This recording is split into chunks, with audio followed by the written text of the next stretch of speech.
I never thought it would come to this. Pack your things and leave, my daughter-in-law Samantha said coldly. Her voice was sharp, cutting through the quiet of the living room like a knife. There was no warmth in her words, no ounce of compassion. It wasn't just the words that stunned me, it was the casual cruelty with which they were delivered, as if I were no more than a nuisance she was eager to be rid of. I stood frozen, my heart racing, trying to process what had just been said. It didn't make sense. Just a week ago, I had been sitting at this same table, talking about family plans, helping with the grandkids, and feeling like I was still part of something. But now, it was clear, I was no longer welcome. I glanced over at my son, David, hoping to see a flicker of empathy in his eyes, but his gaze was fixed on his wife. He didn't meet my eyes. I felt a knot tighten in my chest. "David," I whispered, my voice barely audible. He didn't respond, his eyes avoiding mine as if I were invisible. Samantha's words hung in the air, suffocating me. "You need to leave, Mom. This house is too much for you to handle. We've been talking, and it's just time for you to go." My breath caught in my throat. Time to go?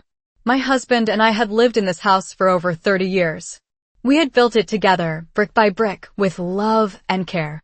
It was more than just a house to me, it was the home we had made our lives in. And now, without warning, I was being told to leave it all behind. My legs felt like they might give out beneath me, but I didn't show it. I couldn't. I had spent my entire life taking care of my family, putting their needs before my own. And now here I was, a stranger in my own home, being told to pack up and leave. I tried to speak, to make sense of it, but the words caught in my throat. "This isn't right," I finally managed to say, but Samantha's expression didn't change. She was unmoved, as if she had already made up her mind. "I don't have time for your excuses, Mom. You need to figure things out. We can't keep supporting you like this." I looked at my son again, desperate for some sign of support, but there was nothing. The silence between us felt suffocating. I had been blindsided, and now I was being pushed out. This wasn't just about a house. This was about something deeper, something I hadn't seen until now. The betrayal stung more than I ever could have imagined. How had it come to this? How had the family I had cared for all these years turned their backs on me so easily? I stood there, holding back tears, my mind spinning. But I knew one thing for sure, I wasn't going to beg them. I wasn't going to fight them. I was going to leave, but I was going to do it on my terms. I stood still for a moment, the words, "pack your things and leave," echoing in my head. The weight of what Samantha had just said hung in the air like a thick fog. I tried to gather my thoughts, but everything seemed to blur. I had spent so many years in this house, raising my son, welcoming my daughter-in-law, watching my grandchildren grow. It had all felt like home. But now, in the blink of an eye, it was all slipping away. My hands trembled as I turned to walk upstairs. I needed a moment to think, to breathe. As I ascended the stairs, I could hear the faint sound of Samantha's voice behind me, but it was distant, like it didn't matter anymore. I reached the top of the stairs and stood there for a moment, gazing at the hallway that once felt so alive. Now, it felt hollow. Empty. The walls, the photos, everything had been a part of my life, of my family's life. I could hardly believe how quickly it all turned cold. I thought about the times my husband, George, and I spent here, laughing, sharing meals, creating memories. The house we built together, brick by brick, with so much love. It was supposed to be a place where we'd grow old together, surrounded by family. But now, everything felt different. I sat down on the bed we had shared for so many years. The sheets still smelled faintly of his cologne, and I could almost hear his voice, telling me that everything would be okay. But it wasn't. I felt abandoned, discarded, as though I had never mattered. How had I gotten to this point?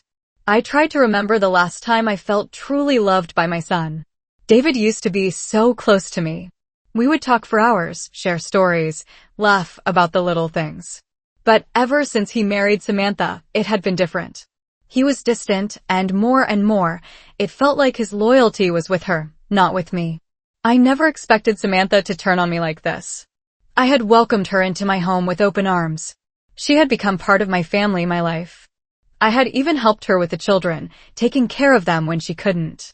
But now I realized I had been nothing more than a tool, a means to an end. I had been a mother, a grandmother, but I wasn't part of their plans anymore. I was just an inconvenience. As I sat there, I realized that I couldn't let this continue. I couldn't stay in a place where I was so unwanted. But I also knew I couldn't leave without a fight. I had spent my life sacrificing for my family, putting their needs before my own. I had given everything, and now it was time to take something back. I wasn't going to beg for their love or their approval. I wasn't going to let them dictate my future. I stood up, my heart heavy but determined. I walked to the closet and began to pack my things. I didn't know where I would go, but I knew I couldn't stay here any longer. As I packed, I thought about all the times I had been there for my family, and I felt a quiet strength building inside me. I wasn't going to let them break me. I had lived too long, seen too much, to be treated this way. I knew I would find my own way, even if it meant leaving everything behind. With each item I packed, I felt a small sense of empowerment. I had been pushed aside, but I would rise again. It wasn't the end. It was just the beginning. I finished packing my things, each item a reminder of what I was leaving behind. The house that had once been filled with laughter now felt silent, hollow. I stood there for a moment, looking around, taking in every corner of the place that had been my home for so many years. It was hard to believe it had come to this. I had never imagined that I would be forced to leave the life I had built, especially not by my own family. My heart ached, but I knew I had no choice. There was no place for me here anymore. Samantha had made sure of that. I walked down the stairs slowly, carrying the suitcase in my hand, my steps heavier than usual. Each step seemed to echo in the empty house, a constant reminder of how alone I felt. When I reached the living room, I found David sitting on the couch, staring at his phone. He didn't even look up when I entered. I hesitated, standing in the doorway, unsure of what to say. Part of me wanted to confront him, to ask why he wasn't standing by me, but another part of me knew it wouldn't change anything. He had already made his choice. Finally, I spoke, my voice steady despite the emotions swirling inside me. "I'm leaving, David." He didn't respond, and that hurt more than any words could. I wasn't even sure if he heard me. I waited for some reaction, but none came. It was as if he had already forgotten I was his mother, the woman who had raised him, the one who had always been there for him. The silence between us was deafening. I glanced over at Samantha, who was sitting at the kitchen table, scrolling through her phone as if nothing was happening. She didn't even look at me when I walked past her. There was no apology, no remorse, just indifference. I took a deep breath, trying to steady myself. I knew I had to leave, but it didn't make the pain any easier to bear. "Goodbye, David," I said quietly. I wasn't expecting him to say anything back, but I had to say it. I had to say goodbye, even if he couldn't bring himself to acknowledge it. I grabbed the door handle, my fingers trembling slightly, and stepped outside into the crisp air. The sun was setting, casting long shadows across the yard. I took one last look at the house, at the place where so many memories had been made, and then I turned away. I didn't know where I was going, but I couldn't stay here anymore. The house was no longer mine. My family wasn't mine anymore. I walked down the driveway, carrying my suitcase with me, and for the first time in a long time, I felt a sense of freedom. It was the strangest feeling, freedom mixed with sadness, like I was starting over but with a heavy heart. I didn't know what the future held, but I knew one thing for sure. I wasn't going to let them break me. I wasn't going to be a victim.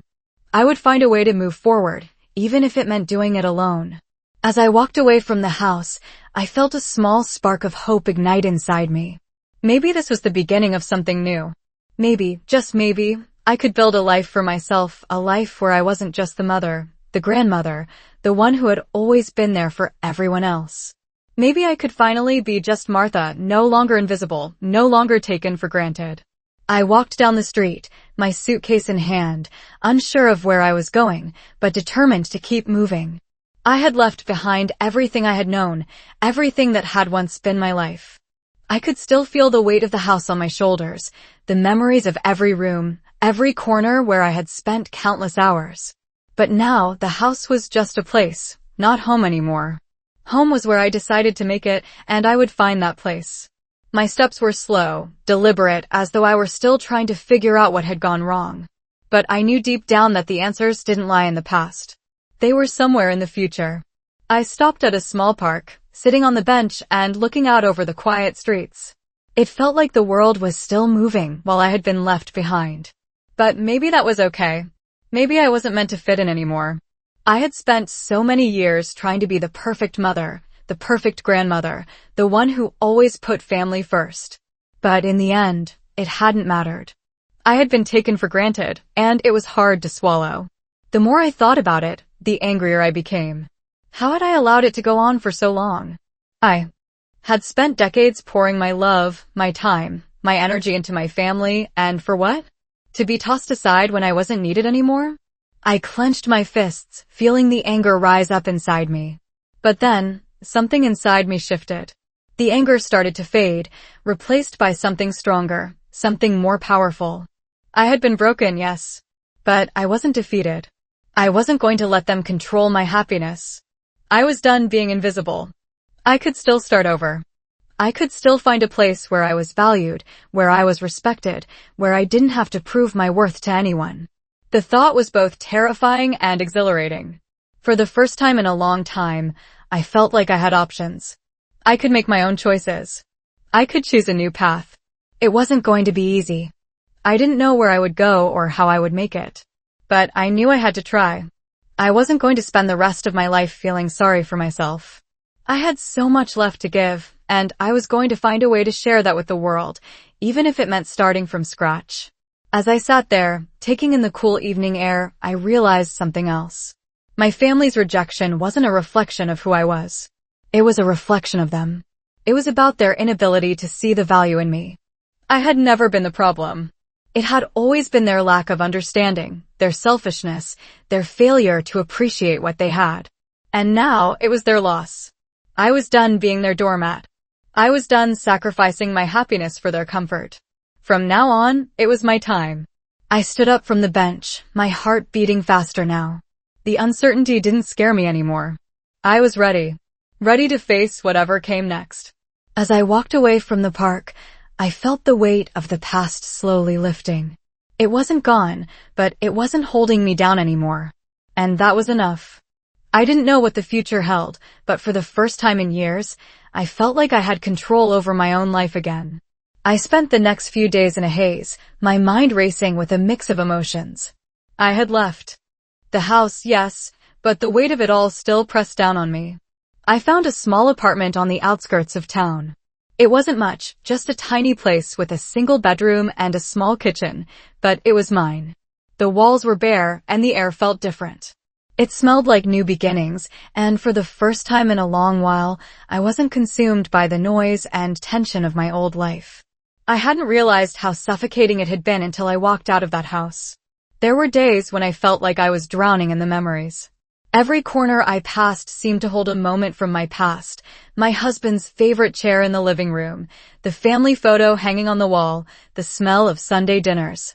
It all came rushing back in waves, and there were moments when I would sit in my new apartment, staring at the walls, unsure of what to do with myself. But then, something began to change.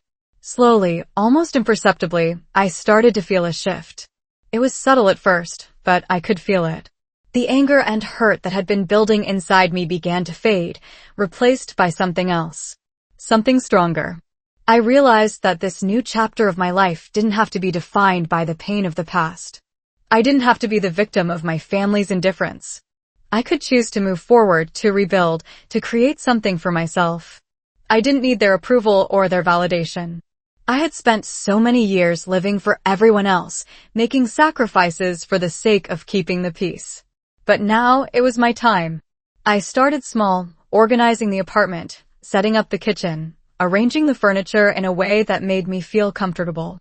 I bought a few plants to add some life to the space, and for the first time in a long time, I felt like I had control. The feeling of control was new to me. I had always been someone who gave, who nurtured, who took care of others. But now I was taking care of myself. I started cooking meals for myself, something I hadn't done in years. I made sure to take walks around the neighborhood, even if it was just for a few minutes each day. I did things that made me feel good, that reminded me that I was still alive, still worthy of love and happiness. One afternoon, as I was sitting by the window, sipping my tea and watching the world outside, I received a call. It was from my daughter-in-law, Samantha. I hadn't heard from her since I left the house. My heart skipped a beat as I stared at the screen, unsure of what to do. I almost didn't answer, but something inside me urged me to pick up. "Hello," I said, my voice steady, though my heart was racing. "Martha," Samantha's voice came through, colder than I remembered. "I just wanted to check in on you. See how you're doing."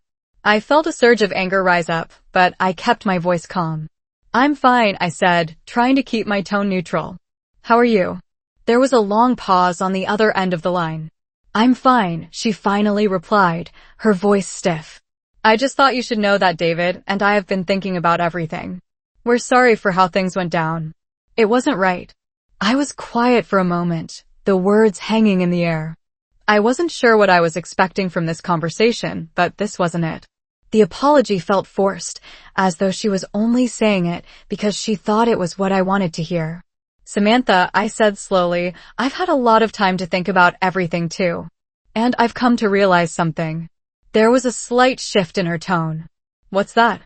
"I don't need your apologies," I said, my voice firm. "I don't need your pity or your approval. I'm doing just fine on my own." I could hear her breathing on the other end, a long, heavy pause before she spoke again. "I didn't mean to hurt you, Martha." "But you did," I said, my voice soft but unwavering. "And that's something I need to accept. But what I don't need is to keep letting you or anyone else dictate my happiness. I've spent too many years doing that, and I'm done." There was another pause, and for a moment, I wondered if she was going to say something else. But the silence stretched on, and I realized that the conversation was over. "Goodbye, Samantha," I said softly, and I ended the call. It was over. I didn't need to be dragged back into a situation where I wasn't valued. I didn't need to beg for their love. I had finally found my peace, and that was enough. I woke up the next morning with a sense of calm I hadn't felt in years. The weight that had been hanging over me for so long had finally lifted, and for the first time in what felt like forever, I felt like I could breathe. I hadn't realized how tightly I had been holding on until I let go. The apartment, though small and simple, had started to feel more like a home. I spent the morning making coffee and sitting by the window, watching the world outside go by. It was quiet here, a stark contrast to the constant noise and tension I had left behind. The phone call with Samantha still echoed in my mind, but it no longer had the power to hurt me. She had apologized, or at least, that was what she thought it was. But I knew it wasn't real. It was a forced gesture, a way for her to absolve herself without really changing anything. And I was okay with that. I didn't need her apology. I didn't need anyone's validation anymore. What mattered now was what I was going to do for myself. I didn't know exactly what the future held, but I had a feeling it was going to be different from anything I had imagined before.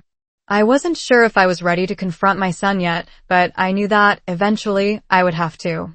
David hadn't said much since I left, and I wasn't sure if he even realized how much damage had been done. But one thing was clear, he hadn't stood by me when it mattered. And that was something I couldn't forget. As the days passed, I kept to myself, focusing on my own healing. I started to take small steps to rebuild my life, getting involved in activities that I had put on hold for so long, reconnecting with friends I hadn't seen in years. I found a local community center where I could volunteer, and I began spending more time outside, walking through the park, enjoying the simple pleasures of life that I had missed. It was strange at first, this newfound freedom. I wasn't used to doing things for myself without worrying about anyone else. But with each passing day, I felt stronger. I felt like I was rediscovering a version of myself that had been buried under years of sacrifice. One afternoon, as I was at the park, I ran into an old friend from years ago. Her name was Carol, and she had been one of the first people I had met when I moved into the neighborhood. We hadn't spoken in a while, but it felt good to see her again. We sat on a bench together and talked for hours, reminiscing about the past and catching up on everything that had happened since we last met. It was refreshing to have a conversation with someone who didn't know the complications of my family, someone who could just listen without judgment. As we talked, I realized that this was what I had been missing. Genuine connections. People who cared about me for who I was, not for what I could do for them. Carol and I talked about everything, our families, our lives, our hopes for the future. For the first time in a long time, I felt like I was part of something again. It wasn't my old family, but it was real. And it was enough. By the end of the conversation, I felt lighter, more at peace with myself. Maybe I didn't need to fix everything with my family. Maybe I just needed to focus on building something new for myself, with people who respected me. Carol invited me to join her book club, and I gladly accepted. It was a small step, but it felt like the right one. As I walked back to my apartment that evening, I realized that I had taken a huge leap. I wasn't just surviving anymore. I was living again. And for the first time in a long time, that felt like enough. I had been living in my new apartment for a few weeks now, and slowly, the pieces of my life began to fall into place. It wasn't the life I had planned, but it was mine. I spent my days volunteering, reading, and reconnecting with old friends. The isolation I had felt in my old home seemed to fade as I found new rhythms, new routines. One evening, as I sat in my small living room, sipping tea and reading a book, I heard a knock at the door. It was unexpected, and for a moment, I hesitated. I wasn't sure who it could be. When I opened the door, I was surprised to see David standing there, his face a mix of hesitation and regret. He looked older than I remembered, his face worn from worry. I didn't know how to feel. Seeing him after everything that had happened brought a flood of emotions, but I kept my composure. "Hi, Mom," he said quietly, his voice almost soft. "Can I come in?" I stepped aside, allowing him to enter.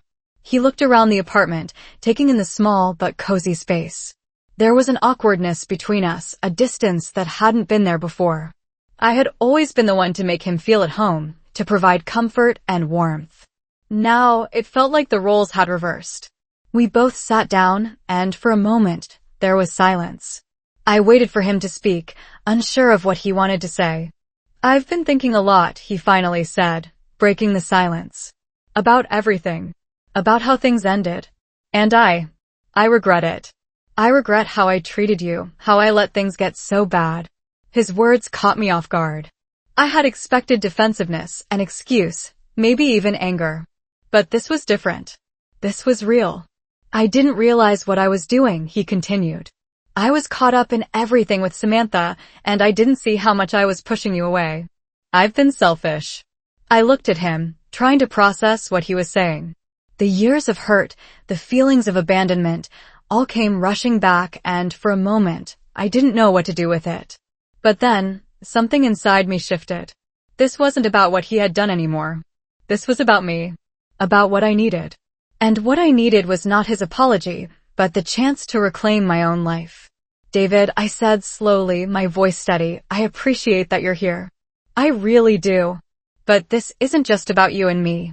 It's about what I've lost, and what I've gained in all of this. I've learned so much about myself these past few weeks."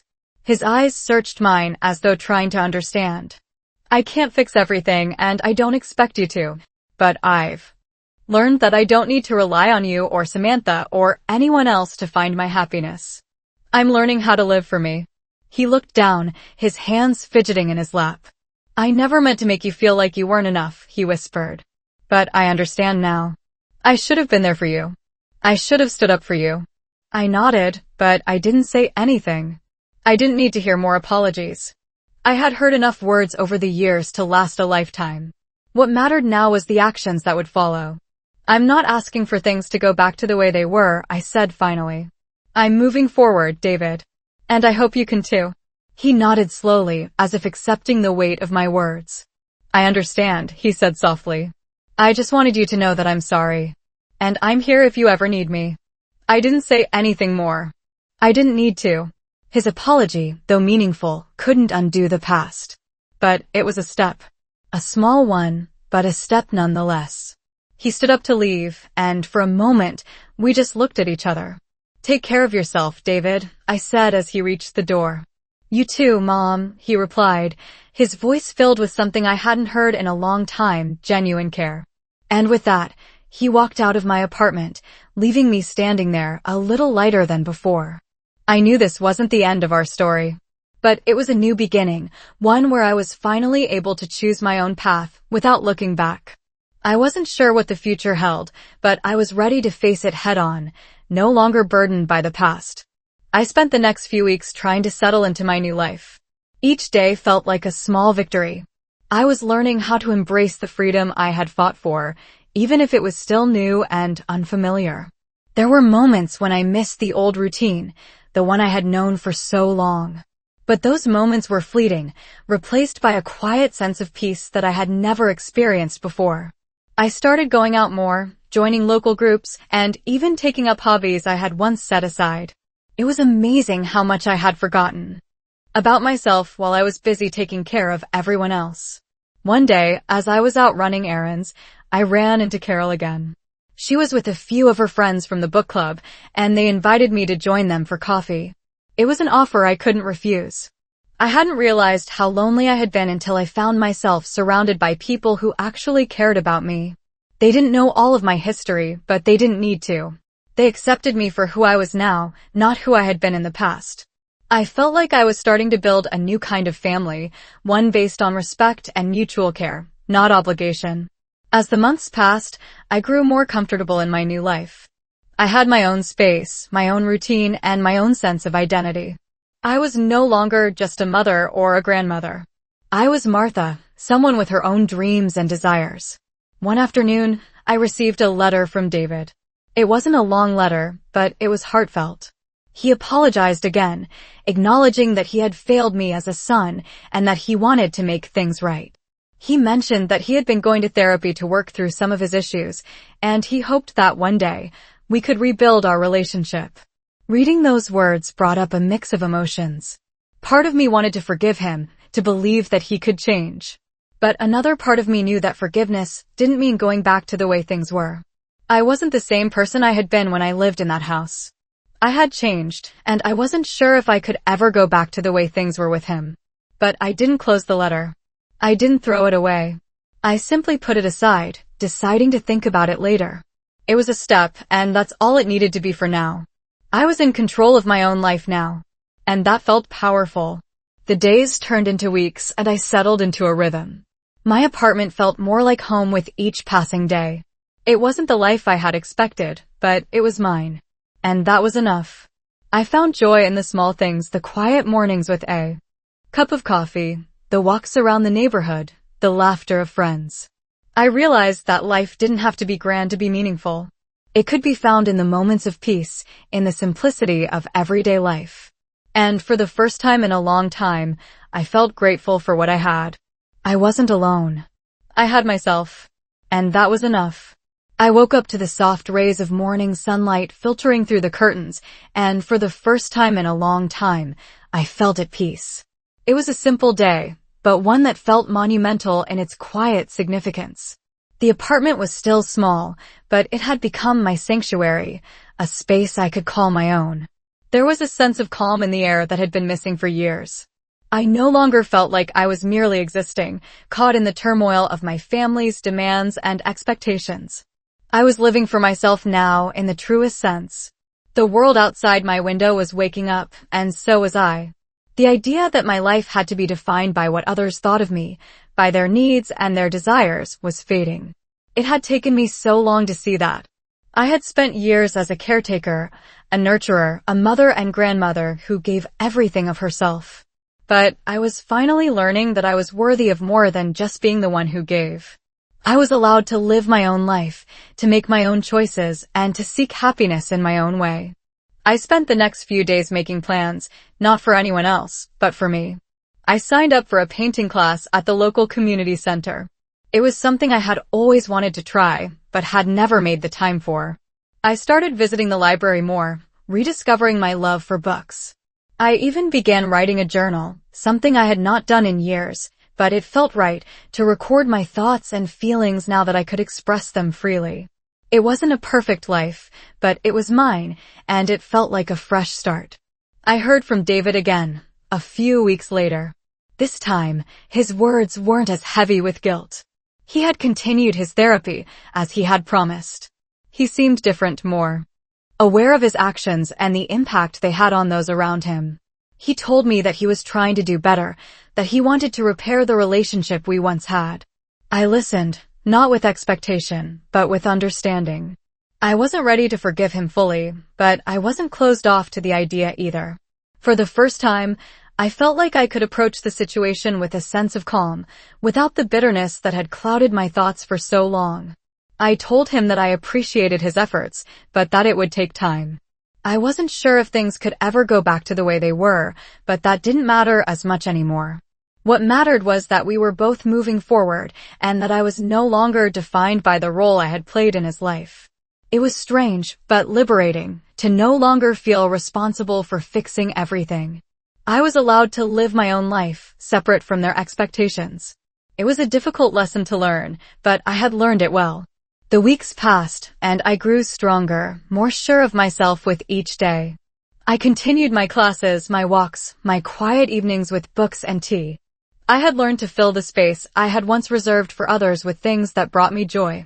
I knew that my family was still out there, but I no longer needed them to complete me. I was complete on my own.